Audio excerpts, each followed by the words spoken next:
Jésus n'est pas là, isolé, étranger au monde dans lequel il vit.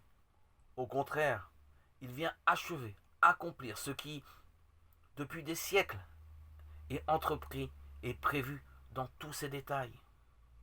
Il décrit aux siens la nécessité de sa mort et de sa souffrance pour nous conduire à la résurrection, pour réaliser le plan d'amour de son Père. Car je vous dis que doit s'accomplir en moi cette écriture. Il a été compté parmi les malfaiteurs. Aussi bien, ce qui me concerne arrive à son terme. Luc 22, verset 37. Et ses disciples, pour lui venir en aide, lui disent: Seigneur, il y a ici 2 glaives.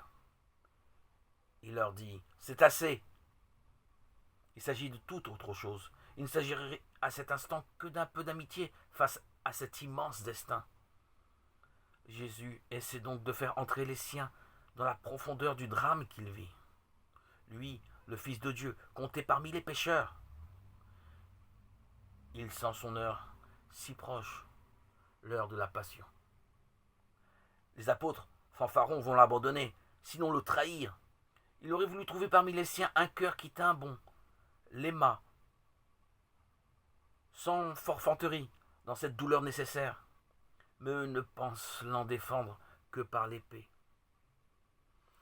On sent bien dans sa réponse toute la dérision de cette parade, devant un Dieu qui meurt d'amour. Jésus a vécu, dans toute son intensité, la réalisation du plan de Dieu sur lui. Il a vu sa mort rédemptrice venir, cette mort de l'homme pécheur, mourant avec lui, pour être promu avec lui à la gloire de la résurrection.